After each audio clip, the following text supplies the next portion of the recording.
ఒక రైతులకు 24 గంటల కరెంటు అన్నది ఒకటే కాదు, దేశంలో ఎవరు ఇవ్వలేదు స్వాతంత్రం వచ్చిన తర్వాత. మొట్టమొదటిసారి రైతులకు 24 గంటలు ఉచిత విద్యుత్ ఇచ్చింది వ్యవసాయానికి కేసీఆర్ గారు. ఈ ఇళ్లల్లో జనరేటర్లు బంద్ అయినాయి, ఇన్వర్టర్లు బంద్ అయినాయి. అసలు కరెంటు కోత అంటే ఎట్లుంటుందో ఈ తరం పిల్లలకు, మీ పిల్లలకు తెలియడం కూడా తెలియదు. ఎవరికైనా ఇప్పుడు మీ పిల్లగానికి చెప్పినాం అనుకో, అరే మేము 10-15 ఏళ్ళ కింద కరెంటు పోతుండరా అంటే అదేంది పోడేంది, కరెంటు పోడింది అదేం విచిత్రం అన్న కాడికి అంత కాన్ఫిడెన్స్. అంటే ఒక జనరేషన్లో ఆ స్థిరత్వాన్ని, లేకపోతే మనం వింటుంటే నేను చిన్నగా ఉన్నప్పుడు అమెరికాలో గిట్లుంటుందట, ఆడ గట్లుంటుందట, కరెంటే పోదట. మన దగ్గర కూడా ఆ పరిస్థితి తీసుకొచ్చింది కేసీఆర్ గారి నాయకత్వం. అయితే మీకు తెలుసు మనం కూడా ఒక రాజకీయ పార్టీ నడుపుతున్నాం.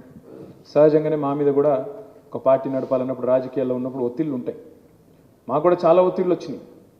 ఏమని, ఇంత పెద్ద ఎత్తున మీరు పెట్టుబడి పెడుతున్నారు కదా, దాదాపు 1,00,000 కోట్లు పెడుతున్నారు విద్యుత్ ఉత్పత్తిలో, మరి ఈ ఆర్డర్లన్నీ కూడా మీరు ప్రైవేట్ సెక్టర్ వాళ్ళకి ఇస్తే మీ పార్టీకి కూడా లాభం జరుగుతుంది, మీకు కూడా లాభం జరుగుతుంది అని చెప్పి ఒత్తిడిలు తెచ్చిన వాళ్ళు చాలామంది ఉన్నారు.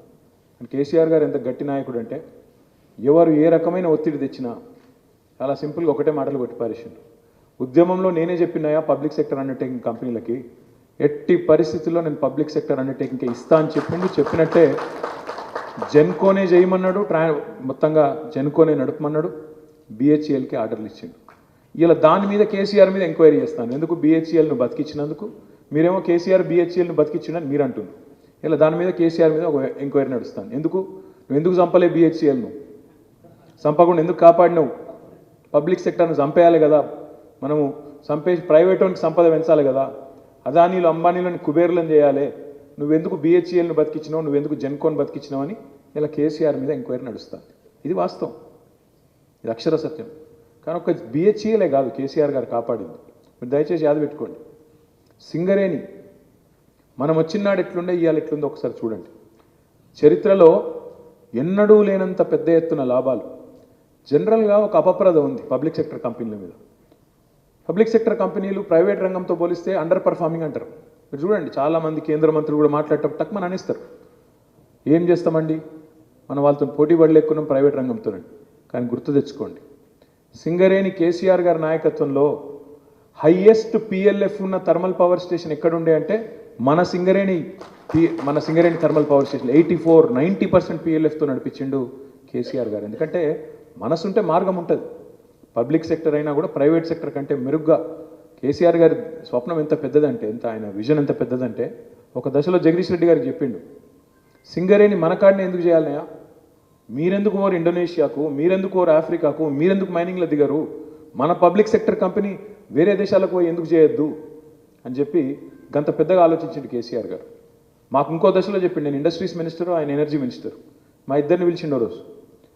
కేంద్ర ప్రభుత్వం వాళ్ళు పెట్టేటట్టు లేరు బయ్యారం స్టీల్ ప్లాంటు, మన సింగరేణితో ఎందుకు పెట్టియద్దు అన్నాడు. కేసీఆర్ థింకింగ్ ఎట్లుంటుందంటే పబ్లిక్ సెక్టర్ కంపెనీల గురించి ఒక గట్లుంటుంది ఆ స్థాయిలో. ఎందుకు అదే బయ్యారాన్ని మనం కూడా ఓ జేఎస్డబ్ల్యూకో, ఓ టాటా స్టీల్కో, ఒక ఆర్సిలార్ మిట్టల్కో మనం ఇచ్చుకోరాదా? మాకు సంబంధాలు లేవా వాళ్ళతో? నేను ఇండస్ట్రీస్ మినిస్టర్ వాళ్ళు అందరూ నాకు తెలుసు, జిందాల్ తెలుసు, టాటా తెలుసు, నాకు ఆదిత్య మిట్టల్ తెలుసు, లక్ష్మీ మిట్టల్ తెలుసు, అందరూ తెలుసు. కానీ కేసీఆర్ గారి దగ్గరికి ఆ ప్రతిపాదన ఇట్లా వచ్చింది సార్, నన్ను డావోస్లో కలిసిండ్రు, మరి ఇట్లా అంటున్నారు స్టీల్ ప్లాంట్ పెడతారట సార్ అంటే ఒక్కటే మాట అన్నాడు, పెడితే సెయిల్ని పెట్టుమను, పెడితే ఎన్ఎండిసిని పెట్టుమను, లేదా మీకు చేతనైతే సింగరేణితో పెట్టుండ్రి. కానీ ప్రైవేట్ వాళ్ళు వద్దా, నువ్వేమని అనుకో, వాళ్ళ ఉద్దేశాలు వేరే ఉంటాయి, వాళ్ళ ఎజెండాలు వేరే ఉంటాయి, వాళ్ళ కార్మికులకు హక్కులు ఉండయి, తీసవతల వారేస్తారు, హైర్ అండ్ ఫైర్ అంటారు, తీసవతల వారేస్తారు, లెక్కపత్రం ఉండదు, కరెక్ట్ కాదు, వద్దు అని చెప్పి గట్టిగా మాకు చెప్పిండు.